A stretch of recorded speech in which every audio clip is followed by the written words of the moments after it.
Hello friends, welcome to my channel study for you. So guys, जैसा कि आज जो आपका एसएससी जीडी का 21 फरवरी के फर्स्ट शिफ्ट का एग्ज़ाम हो गया है दोस्तों, जिसका जो है मैं आपको बिल्कुल 100% एक्यूरेट आंसर के साथ जो है इस वीडियो में बताऊँगा। तो देख लेते हैं कि किस प्रकार की जो है आज आपके 21 फरवरी के फर्स्ट शिफ्ट के एग्ज़ाम में जो है प्रश्न पूछे गए हैं। उससे पहले एक बात और दोस्तों कि जिन्होंने भी अगर चैनल को सब्सक्राइब नहीं किया है तो एसएससी जीडी एग्ज़ाम से रिलेटेड पल पल की अपडेट के लिए जो है चैनल को सब्सक्राइब ज़रूर कर दीजिएगा। और बगल में ही आपको एक बेल आइकन यानी घंटे का निशान भी दिख रहा होगा, तो आप उसे भी जो है ज़रूर प्रेस कर दीजिएगा। तो चलिए वीडियो को स्टार्ट करते हैं। तो आपका पहला क्वेश्चन आया था कि सिग्मो उत्सव भारत के किस राज्य में मनाया जाता है। तो देखिए, ये जो आपका सिग्मो उत्सव है ना, ये आपका गोवा राज्य का जो है एक लोकप्रिय त्यौहार है। तो गोवा आपका यहाँ पे करेक्ट आंसर होगा। इसके अलावा मैं आपको बता दूं कि ये जो आपका सिग्मो त्यौहार है ना, ये आपके होली के त्यौहार के जो है इसे समान जो वो माना जाता है। और ये जो आपका हिंदू धर्म के द्वारा 14 दिनों तक जो है इस त्यौहार को जो ये आपका मनाया जाता है। इसके अलावा मैं आपको बता दूं कि सिग्मो जो है ये आपके पूरे भारत में जो इसे मनाया जाता है, लेकिन अलग अलग नामों से जो है सिग्मो त्यौहार को जो वो जाना जाता है। जैसे कि उत्तर भारत में इसे जो आपका होली के नाम से जाना जाता है, असम और बंगाल में जो है इसे दोल यात्रा के नाम से जाना जाता है, और दक्षिण भारत में जो है इसे कामदहन के नाम से जाना जाता है, और महाराष्ट्र में सिग्मो को जो है ये आपका सिमोगा के नाम से जाना जाता है। तो ये पॉइंट भी आप ध्यान में रखिएगा। इसके अलावा अगर अन्य क्षेत्रीय महोत्सव की बात कर ले तो देखिए, गोवा में जो आपका साओ जोवा त्यौहार भी मनाया जाता है। इसके अलावा ग्रेप एस्केपड़े त्यौहार भी मनाया जाता है, और सिग्मो उत्सव भी जो है आपका मनाया जाता है। तमिलनाडु की बात कर ले तो इसमें आपका पोंगल, थिरुवारू महोत्सव, इसके अलावा कार्तिकेय दीपम, ये जो त्यौहार ये आपके तमिलनाडु में मनाए जाते हैं। राजस्थान की बात कर ले तो देखिए, राजस्थान में आपका गणगौर त्यौहार, तीज, इसके अलावा मरुस्थल पर्व और पुष्कर मेला जो है ये आपके राजस्थान राज्य में जो वो मनाए जाते हैं। नेक्स्ट क्वेश्चन देखने से पहले जो है मैं आपको बता दूं दोस्तों, आपका भाग 3 और अनुच्छेद आपका कहां से 12 से 35 तक जो है आपके मौलिक अधिकारों का जिक्र जो वो किया गया है। इसके अलावा मैं आपको बता दूं कि भारत में मौलिक अधिकारों का जो जनक है ना, ये सरदार वल्लभ भाई पटेल को जो वो जाना जाता है। और मूल संविधान में आपके जो मौलिक अधिकारों की जो संख्या थी ना, ये आपका 7 था। संपत्ति का जो अधिकार था ना मूल संविधान में, ये जो आपका एक मौलिक अधिकार था जिसे आपका अनुच्छेद 31 के तहत जो वो रखा गया था। लेकिन मैं आपको बता दूं कि वर्तमान में आपके 6 मौलिक अधिकार हैं, और संपत्ति के अधिकार को जो है जो आपका 44वां संविधान संशोधन हुआ था ना, जो कि आपका वर्ष 1978 में हुआ था, और इसमें संपत्ति के अधिकार को मौलिक अधिकारों की सूची से हटाकर जो है इसे आपका कानूनी अधिकार जो वो बना दिया गया है। और वर्तमान में जो संपत्ति का अधिकार है ना, ये आपका अनुच्छेद 300A और भाग 12 में जो है इसे कानूनी अधिकार जो वो बना दिया गया है। तो ऑप्शन में आपका जो है संपत्ति का अधिकार ही दिया गया था। तो देखिए, ये जो आपका संपत्ति का अधिकार है ना, वर्तमान में आपका एक मौलिक अधिकार नहीं है, तो संपत्ति का अधिकार आपका करेक्ट आंसर होगा। इसके अलावा बात कर ले वर्तमान में आपके 6 मौलिक अधिकार कौन कौन से हैं। तो देखिए, पहला आपका समता का अधिकार है जो कि आपका अनुच्छेद 14 से 18 तक है।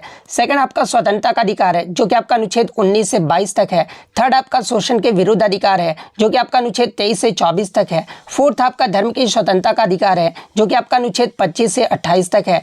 फिफ्थ आपका सांस्कृतिक और शिक्षा संबंधी अधिकार है जो कि आपका अनुच्छेद 29 से 30 तक है। सिक्स्थ आपका संवैधानिक उपचारों का अधिकार है जो कि आपका अनुच्छेद 32 में है। तो ये सारे फैक्ट जो आपको ध्यान में रखना है। नेक्स्ट क्वेश्चन आपका यहाँ पर आया था कि who was appointed as additional director general of the Indo Tibetan border police in August 2024, यानी अगस्त 2024 में जो है भारत तिब्बत सीमा पुलिस यानी आईटीबीपी के जो है अतिरिक्त महानिदेशक के रूप में जो है ये किसे नियुक्त किया गया था। तो देखिए, मैं आपको बता दूं कि अगस्त 2024 में आईटीबीपी के अतिरिक्त महानिदेशक के रूप में जो है ना, ये आपके संजीव रैना को जो ये नियुक्त किया गया था। तो संजीव रैना आपका करेक्ट आंसर होगा। अब बहुत सारे बच्चे ये कमेंट्स करेंगे कि सर वर्तमान में आईटीबीपी के महानिदेशक की ये नहीं है। तो देखिए, मैं आपको बता दूं कि यहाँ पे आप क्वेश्चन ध्यान से पढ़िए। यहाँ पे अतिरिक्त महानिदेशक के बारे में पूछा गया, ना कि महानिदेशक के बारे में, ठीक है। तो अतिरिक्त महानिदेशक जो नियुक्त किया गया था ना, ये संजीव रैना को जो वो नियुक्त किया गया था। तो अब आपके मन में डाउट हो रहा होगा कि सर आईटीबीपी के वर्तमान में महानिदेशक कौन है। तो देखिए मैं आपको बता दूं कि राहुल रसगोत्रा जो है ना, ये आपके आईटीबीपी के वर्तमान महानिदेशक हैं। लेकिन अतिरिक्त महानिदेशक किसे नियुक्त किया गया था अगस्त में, तो ये आपके संजीव रैना को जो वो नियुक्त किया गया था। और ये जो आपके राहुल रसगोत्रा है ना, ये आपके मणिपुर कैडर के 1989 बैच के जो है ये आपके आईपीएस अधिकारी हैं। और ये जो आपके 30 सितंबर 2025 तक जो है इस पद पर रहने का आदेश जो इन्हें दिया गया है। तो अगर आपसे महानिदेशक के बारे में पूछा जाए वर्तमान में महानिदेशक कौन है, तो ये आपके राहुल रसगोत्रा हैं। तो ये फैक्ट भी आपको ध्यान में रखना है। नेक्स्ट आपका यहाँ पर आया था कि भारत सरकार द्वारा 20 सूत्री कार्यक्रम जो है ना, ये किस पंचवर्षीय योजना के दौरान जो है इसे शुरू किया गया था। तो देखिए मैं आपको बता दूं कि 5वीं पंचवर्षीय योजना के दौरान जो है आपके 20 सूत्री कार्यक्रम जो ये शुरू किए गए थे। और 5वीं पंचवर्षीय योजना की अवधि कब से कब तक रही थी, तो ये आपका 1974 से 1978 तक रहा था। तो 5वीं पंचवर्षीय योजना आपका करेक्ट आंसर होगा। और इस समय भारत के प्रधानमंत्री कौन थी, तो ये आपके इंदिरा गांधी के द्वारा जो है आपका शुरू किया गया था। और इस कार्यक्रम को पहली बार जो है ये आपका 1982 और फिर आपका 1986 में जो है ये आपका संशोधित किया गया था। तो ये पॉइंट भी आपको ध्यान में रखना है। नेक्स्ट क्वेश्चन आपका यहाँ पर आया था कि भारत के किस पड़ोसी देश में जो है सबसे ज़्यादा युवा आबादी है, जहाँ पे ऑप्शन में आपका पाकिस्तान, बांग्लादेश और श्रीलंका जो वो दिया गया था। तो किसी बच्चे ने बताया कि 2023 के रिपोर्ट के अकॉर्डिंग जो वो पूछा गया था। तो देखिए मैं आपको बता दूं कि 2023 के यूएनडीपी का जो रिपोर्ट आया था ना, उसके अकॉर्डिंग भारत के जो पाकिस्तान पड़ोसी देश है ना, यहाँ पर सबसे ज़्यादा युवा आबादी है। तो अगर आपसे 2023 का रिपोर्ट यूएनडीपी के अकॉर्डिंग पूछा गया होगा तो पाकिस्तान आपका यहाँ पे करेक्ट आंसर होगा, या फिर कोई और रिपोर्ट होगा तो आप जो है कमेंट करके जरूर बता दीजिएगा। नेक्स्ट आपका यहाँ पर आता है कि खेलो इंडिया यूनिवर्सिटी गेम्स 2023 में पंजाब यूनिवर्सिटी ने जो है कितने पदक जो वो जीते थे। और ये प्रश्न मैं आपको बता दूं कि आपका रिपीटेड प्रश्न है। तो जहाँ पे आपका पूछा गया था कि आपका जो खेलो इंडिया यूनिवर्सिटी गेम्स 2023 में जो है आपका उत्तर प्रदेश का कौन सा संस्करण रहा था, तो ये आपका तीसरा संस्करण रहा था। और पंजाब यूनिवर्सिटी का जो है मैंने पदक तालिका आपको बताया था कि पंजाब यूनिवर्सिटी जो है इसका जो वो विजेता रहा था। और पंजाब यूनिवर्सिटी ने जो है कितने पदक जो वो जीते थे, तो ये मैंने आपको एक्स्ट्रा फैक्ट में ये क्वेश्चन जो वो करवाया था, इसलिए मैं आपको बता रहा हूँ कि ये आपका रिपीटेड प्रश्न है। तो देखिए खेलो इंडिया यूनिवर्सिटी गेम्स 2023 में पंजाब यूनिवर्सिटी के द्वारा जो है टोटल आपके 69 पदक जो वो जीते गए थे। इसमें 26 जो ये आपका गोल्ड मेडल, 17 जो ये आपका सिल्वर मेडल और 26 जो ये आपका ब्रॉन्ज मेडल जो वो जीता गया था। तो 69 ऑप्शन में दिया गया था, तो 69 आपका करेक्ट आंसर होगा। इसके अलावा मैं आपको बता दूं कि 2023 का जो ये आपका तीसरा संस्करण रहा था, जो कि आपका उत्तर प्रदेश के 4 शहरों में जो ये आपका आयोजन किया गया था। वहीं अगर चौथे संस्करण की बात कर ले तो देखिए चौथा जो संस्करण है ना, इसका आयोजन 17 से 29 फरवरी 2024 के बीच में जो है ये आपका असम के गुवाहाटी में जो वो किया गया था। तो ये फैक्ट भी आपको ध्यान में रखना है। नेक्स्ट आपका यहाँ पर आया था कि तमिल सिलाई सौंदराजन 2024 में जो है किस केंद्र शासित प्रदेश की जो है उपराज्यपाल के पद की इस्तीफा दी थी। तो ये भी प्रश्न मैं आपको बता दूं कि आपका रिपीटेड प्रश्न है। इससे पहले आपका पूछा गया था कि तमिल सिलाई सौंदराजन 2024 में किस राज्य पर, यहाँ पर केंद्र शासित नहीं पूछा गया था, इससे पहले वो किस राज्य के राज्यपाल के पद से इस्तीफा दी थी। तो वहाँ मैंने आपको बताया था कि भारतीय जनता पार्टी से जो ये आपका संबंधित है और इन्होंने जो है तेलंगाना के दूसरे राज्यपाल के रूप में कार्य किए थे। और 18 फरवरी 2021 से 18 मार्च 2024 तक जो है ये पुडुचेरी के उपराज्यपाल यानी अतिरिक्त प्रभार के रूप में भी जो ये कार्य की थी। तो वहां पर पुडुचेरी मैंने आपको बताया था, तो पुडुचेरी आपका यहाँ पे करेक्ट आंसर होगा, क्योंकि आज आपका केंद्र शासित प्रदेश के बारे में पूछा गया था, इसलिए पुडुचेरी आपका करेक्ट आंसर होगा। और जब राज्य पूछा जाए तो ये आपका तेलंगाना राज्य के रूप में भी जो है ये इस्तीफा जो है 2024 में जो वो दी है। तो ये पॉइंट भी आप ध्यान में रखिएगा।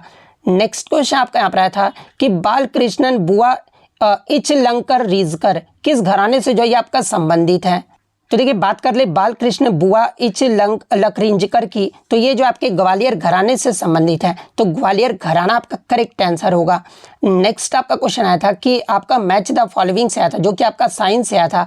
आपको जो वो मैच करना था, तो साइट्रिक एक तरफ आपका एसिड का नाम दे दिया गया था, यानी आपका जो है दे दिया गया था, और एक तरफ फार्मूला जो है उनको मिलान करना था। तो देखिए साइट्रिक एसिड का जो फार्मूला होता है ना, ये आपका C6H8O7 होता है। तो साइट्रिक एसिड वाला में ये आपका सही मैचिंग होगा। उसके बाद आपका कॉमन साल्ट का जो है आपको सही मैचिंग करना था फार्मूला। तो देखिए कॉमन साल्ट का जो आपका फॉर्मूला होता है ना, ये आपका NaCl होता है, और NaCl को ही जो है आपका केमिकल नेम क्या होता है, तो ये आपका सोडियम क्लोराइड होता है। तो ये कॉमन साल्ट का आपका ये जो आपका सही मैचिंग होगा फॉर्मूला का। उसके बाद आपका ब्लीचिंग पाउडर का फॉर्मूला के सही मैचिंग करना था। तो देखिए ब्लीचिंग पाउडर का जो सही फॉर्मूला होता है ना, ये आपका CaOCl2 होता है, और इसका जो रासायनिक नाम है ये आपका कैल्शियम हाइपोक्लोराइट होता है। तो इस प्रकार से जिन्होंने भी मैच किया होगा उनका यहाँ पे करेक्ट आंसर होगा। नेक्स्ट आपका क्वेश्चन आता है कि महासागर के अम्लीकरण का जो है प्राथमिक कारण क्या है। तो देखिए मैं आपको बता दूं कि महासागरीय जो है अम्लीकरण मुख्य रूप से वायुमंडल में मौजूद कार्बन डाइऑक्साइड गैस के समुद्र में घुलने के कारण होते हैं, और इसमें पानी का पीएच जो ये कम हो जाता है, जिससे समुद्र जो है ना ये आपके अधिक अम्लीय जो वो हो जाते हैं। तो कार्बन डाइऑक्साइड गैस आपका करेक्ट आंसर होगा। नेक्स्ट आपका क्वेश्चन यहाँ पर आया था कि ये तो मैंने आपको बता दिया। वर्तमान में लोसर त्यौहार जो है ये आपका किस राज्य में मनाया जाता है। तो देखिए लोसर त्यौहार की बात कर ले तो ये जो आपका लद्दाख, तिब्बत, नेपाल, भूटान, सिक्किम और अरुणाचल प्रदेश जैसे कई राज्य और केंद्र शासित प्रदेश में जो ये आपके मनाए जाते हैं। और ये जो आपका लोसर त्यौहार है ना, ये आपका जो है तिब्बती नववर्ष का जो है एक त्यौहार है, और इसे जो आपका सुख समृद्धि का पर्व भी जो वो कहा जाता है। और इससे प्रीवियस शिफ्ट में आपसे पूछा गया था कि मोनपा जनजाति के द्वारा आपका अरुणाचल प्रदेश में कौन सा त्यौहार मनाया जाता है। तो ये आपका लोसर त्यौहार ही जो वो मनाया जाता है। तो इनमें से आपका जो भी ऑप्शन में दिया गया होगा वो आपका यहाँ पे करेक्ट आंसर होगा। नेक्स्ट आपका क्वेश्चन यहाँ पर आया था कि डोमार सिंह कुंवर जो है ये आपके किस राज्य से संबंधित है। तो देखिए मैं आपको बता दूं कि डोमार सिंह कुंवर को जो है ये आपका 2023 में जो है आपके नाच कलाकार को जो है इनको जो है पद्मश्री पुरस्कार से जो वो सम्मानित किया गया था, और ये जो आपके छत्तीसगढ़ राज्य से संबंधित है। तो छत्तीसगढ़ आपका करेक्ट आंसर होगा। नेक्स्ट आपका क्वेश्चन यहाँ पर आया था कि हाल ही में प्रधानमंत्री नरेंद्र मोदी ने 141वें अंतर्राष्ट्रीय समिति सत्र का जो है उद्घाटन कहाँ पर किए हैं। तो ये आपके मुंबई में किया गया है। तो मुंबई आपका करेक्ट आंसर होगा। नेक्स्ट आपका यहाँ पर आया था कि तक्षशिला जो है ये किस महाजनपद की राजधानी थी। तो देखिए तक्षशिला जो है ना ये आपका गांधार का जो है वो राजधानी थी। तो गांधार आपका करेक्ट आंसर होगा।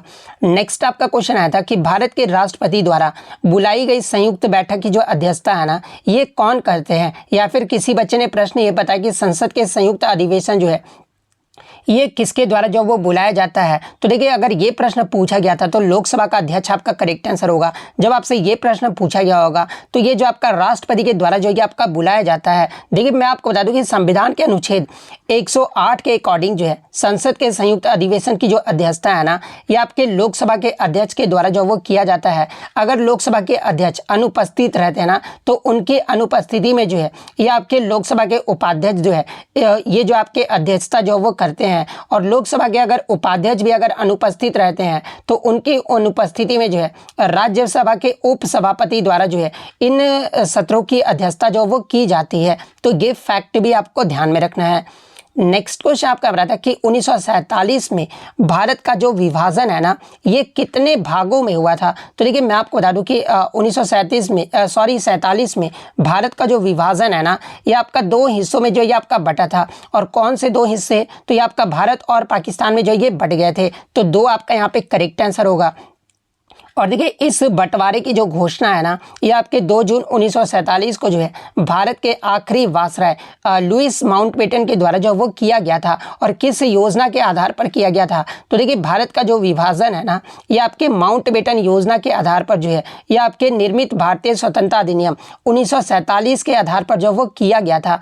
तो ये पॉइंट भी आप ध्यान में रखिएगा। और भारत के विभाजन की जो जिम्मेदारी है ना ये आपके ब्रिटिश वकील सर सिरिल रैडक्लिफ को जो ये दिया गया था। और उन्होंने ही जो है भारत के नक्शे पर रेखा खींचकर 14 अगस्त 1947 को पाकिस्तान और 15 अगस्त 1947 को जो है भारत को अलग राष्ट्र जो वो घोषित कर दिए थे। तो अगर एग्जाम में पूछा जाए कि ये जो आपका रैडक्लिफ जो लाइन है ना ये किन दो देशों को अलग करता है, तो ये आपके भारत और पाकिस्तान को जो ये अलग करता है। तो ये फैक्ट भी आपको ध्यान में रखना है। एक क्वेश्चन जो आपका साइंस से आया था कि जब किसी वस्तु को ऊपर की ओर फेंका जाता है तो उच्चतम बिंदु पर जो है आपका गतिज ऊर्जा और स्थितिज ऊर्जा क्या होती है। तो देखिए जब किसी वस्तु को ऊपर की ओर फेंका जाता है ना तो गतिज ऊर्जा जो है आपका घट जाती है और स्थितिज ऊर्जा जो है ना ये आपका बढ़ जाती है। उच्चतम बिंदु पर गतिज ऊर्जा की बात करें तो ये आपका शून्य हो जाता है और स्थितिज ऊर्जा जो है ना ये आपके अधिकतम हो जाती है। इस प्रक्रिया को अगर विस्तार से पढ़े तो देखिए, जब कोई वस्तु ऊपर की ओर फेंकी जाती है तो गुरुत्वाकर्षण की वजह से जो उसका वेग है ना, ये आपका कम हो जाता है और इसी वजह से जो है गतिज ऊर्जा जो है आपके कम होने लगती है और उच्चतम बिंदु पर जो गतिज ऊर्जा होता है ना, ये आपका शून्य हो जाता है और उच्चतम बिंदु पर जो स्थितिज ऊर्जा होती है ना, ये आपके अधिकतम हो जाती है। जब वस्तु नीचे आती है तो इसकी गति बढ़ जाती है और गतिज ऊर्जा भी जो है आपका बढ़ जाता है और जब वस्तु जमीन पर पहुंचती है ना, तो उसकी सारी स्थिति ऊर्जा का जो है गतिज ऊर्जा में जो है आपका परिवर्तन हो जाता है। तो इनमें से आपका जो भी प्रश्न पूछा गया होगा मैंने जो आपको यहाँ पर बता दिया है। नेक्स्ट आपका यहाँ पर आता है कि पूर्व पहले उत्तर पश्चिम भारत में कौन सा आकर जो वो बस गए थे। तो देखिए, मैं आपको बता दूं कि उत्तर पश्चिम भारत में आपके यूनानी, शक और कुषाण जो है ये आपके आकर बस गए थे और इससे प्रीवियस शिफ्ट में आपसे पूछा गया था कि शक को जो है और किस नाम से जाना जाता है। तो देखिए, शकों को जो है आपका वैकल्पिक रूप से ये जो आपके इंडो सीथियन के रूप में जो इन्हें जाना जाता था। तो ये फैक्ट भी आपको ध्यान में रखना है। नेक्स्ट आपका यहाँ पर आता है कि तीसरी पंचवर्षीय योजना के बीच किसका जो वो सामना करना पड़ा था। तो देखिए, तीसरी पंचवर्षीय योजना ये आपका 1961 से 1966 तक चला था और इस योजना में कृषि और गेहूं के उत्पादन में जो है आपका सुधार पर जो वो जोर दिया गया था। लेकिन 1962 के जो आपका भारत चीन युद्ध हुआ था ना, इसमें अर्थव्यवस्था में जो आपको कमजोरियों को जो उजागर किया गया था और रक्षा उद्योग और भारतीय सेना की ओर से जो आपका जो है ना, ये आपका ध्यान जो वो केंद्रित किया गया था और जो आपका 1965-66 में भारत ने पाकिस्तान के साथ युद्ध लड़ा था। तो ये जो आपका तीसरी पंचवर्षीय योजना में ही युद्ध आपका लड़ा गया था। तो इसमें आपका किसका सामना करना पड़ा था। तो ऑप्शन में आपका 1965 भारत पाकिस्तान युद्ध दिया गया था। तो 1965 भारत पाकिस्तान युद्ध जो आपका यहाँ पे करेक्ट आंसर होगा। इसके अलावा मैं आपको बता दूं कि 1971 में भी जो है आपके भारत पाकिस्तान का युद्ध लड़ा गया था, जो कि आपका चौथी पंचवर्षीय योजना के दौरान जो वो लड़ा गया था। तो ये फैक्ट भी आपको ध्यान में रखना है। नेक्स्ट आपका यहाँ पर आता है कि किन्नौर महोत्सव किस राज्य में मनाया जाता है। तो देखिए, किन्नौर महोत्सव की बात कर ले तो ये जो आपका हिमाचल प्रदेश के किन्नौर जिले में जो इसके जो है ये मनाया जाता है। तो हिमाचल प्रदेश आपका करेक्ट आंसर होगा। इसके अलावा किन्नौर नाटी और सैल तरंग की बात कर ले तो देखिए, ये जो आपका किन्नौर नाटी और सैल तरंग है ना, ये आपके हिमाचल प्रदेश का जो है एक लोक नृत्य है। तो ये फैक्ट भी आपको ध्यान में रखना है। वहीं अब हम लोग अगर हिंदी की बात कर ले तो हिंदी में जो आपका गाल फुलाना का मुहावरे का अर्थ पूछा गया था। तो देखिए, गाल फुलाना मुहावरे का जो अर्थ होता है ना, ये आपका रूठ जाना होता है। तो रूठ जाना आपका करेक्ट आंसर होगा। नेक्स्ट आपका यहाँ पर आया था कि मिट्टी का तत्सम शब्द पूछा गया था। तो देखिए, मिट्टी का जो तत्सम शब्द होता है ना, ये आपका मृतिका होता है। तो मृतिका आपका करेक्ट आंसर होगा। नेक्स्ट आपका यहाँ पर नीरस शब्द का विलोम शब्द आया था। तो देखिए, नीरस शब्द का जो विलोम शब्द होता है ना, ये आपका सरस होता है। तो सरस आपका करेक्ट आंसर होगा। नेक्स्ट आपका होनी शब्द का विलोम शब्द आया था। तो देखिए, होनी शब्द का जो विलोम शब्द होता है ना, ये आपका अनहोनी होता है। तो अनहोनी आपका करेक्ट आंसर होगा। नेक्स्ट आपका सुआ शब्द का प्रवाची शब्द आया था। तो देखिए, सुआ शब्द का जो प्रवाची शब्द होता है ना, ये आपका तोता होता है, सुग्गा होता है, सुक होता है, कीर होता है। इसके अलावा दाड़िम प्रिय होता है, तुंड और रक्त तुंड होता है। तो इनमें से आपका जो भी ऑप्शन में दिया गया होगा वो आपका करेक्ट आंसर होगा। नेक्स्ट आपका सरस शब्द का विलोम शब्द तो नीरस होता है। अगर नीरस ऑप्शन में नहीं दिया गया होगा तो फिर आपका अरुष, निरंजन, उदास, अछंद, अप्रिय, अस्वादिष्ट, असंतुष्ट, विषम और उबाऊ होता है। तो इनमें से कोई भी ऑप्शन आपका दिया गया होगा ना, वो आपका यहाँ पे करेक्ट आंसर होगा। नेक्स्ट अगर क्वेश्चन अगर मैथ्स की बात कर ले तो सबसे पहले तो इन्होंने राम राम सर जी, तो राम राम। उसके बाद मैथ्स के इन्होंने जो क्वेश्चन जो वो बताया है, तो मैथ्स में आपका क्वेश्चन टाइम एंड वर्क से आया था कि A B complete works in 5 days, यानी ए और बी जो है ना एक काम को जो है 5 दिन में करते हैं। वहीं आपका जो है सी जो है ना, ये आपका 8 दिन में करता है। उसके अलावा ए जो है ना, ये आपका एक काम को 5 दिन में करते हैं। बी जो है ना, ये उसी काम को 8 दिन में कंप्लीट करते हैं और सी जो है उसी काम को जो है ये 12 दिन में करते हैं। तो सारे अलग अलग काम करते हैं पहले दिन, और इस प्रकार से आपका प्रश्न जो वो पूछा गया था। ए आपका दूसरे दिन में एंड बी जो आपका थर्ड डे, तो सी जो है आपका कम कितने दिन में कंप्लीट होगा, ये इस प्रकार से आपका प्रश्न जो वो पूछा गया था। नेक्स्ट आपका क्वेश्चन यहाँ पर आया था कि 50 बनाना जो 160 में बेचता है तो 20% का आपका हानि होता है। वहीं अगर 1540 में कितने बनाना सेल करेगा, तो इसे जो आपका 100% का जो प्रॉफिट है ना वो होगा। तो इस प्रकार से भी आपका प्रश्न जो वो देखने को मिला था। इसके अलावा CISI से आपके 2 क्वेश्चन जो वो पूछे गए थे और सिंप्लीफिकेशन से भी जो है आपके 2 क्वेश्चन जो वो देखने को मिला था। इसके अलावा जो आपका गद्यांश आया था ना, ये आपके मनुष्य आवश्यकता जो है इस पे आपका जो है गद्यांश जो है ये आपके 5 प्रश्न जो वो पूछे गए थे। इसके अलावा अगर बात कर ले तो मैथ्स में आपके 4 क्वेश्चन ये बता रहे थे कि सिंप्लीफिकेशन वाले, और 2-3 जो आपके CISI के आए थे। इसके अलावा डिसऑनेट स्पीकर जो CP पर बेच रहा है और फिर आपका 48 पर वजन कम नापता है, तो इस प्रकार से आपका प्रॉफिट जो वो पूछा गया था। इसके अलावा आपका एक क्वेश्चन था कि 50 सेव को जो है आपको 180 रुपये में बेचा जाता है, तो 10% की जो ये आपको हानि देखने को मिलता है। वहीं अगर 1540, ये तो मैंने आपको बता दिया कि अगर कितने एप्पल को बेचेगा तो उससे जो है 11% का जो वो प्रॉफिट होगा। तो जो भी इस क्वेश्चन को बनाए होंगे आप कमेंट करके बता दीजिएगा कि इसका उत्तर जो आपका कितना आ रहा था। इसके अलावा ऐसा ही एक और क्वेश्चन था, उसका 10% रेट था, 24,600 अमाउंट था और ए और बी को देना था। बड़े वाले का पूछा था कि कितना मिलेगा, तो शायद उनका आंसर जो है ये आपका 12,600 आ रहा था। आप कमेंट करके बताइएगा कि आपका उत्तर जो वो इसका जो वो कितना आ रहा था। तो इतने क्वेश्चन जो है आज मुझे बच्चों के द्वारा मिले हैं जो कि आपके 100% रियल और ऑथेंटिक है। तो अगर वीडियो अच्छी लगी हो तो वीडियो को जो है लाइक ज़रूर कर दीजिएगा और इसी तरह रियल एनालिसिस पाने के लिए जो है चैनल को सब्सक्राइब ज़रूर कर दीजिएगा। तो मिलते हैं नेक्स्ट वीडियो में, तब तक thank you, all the best.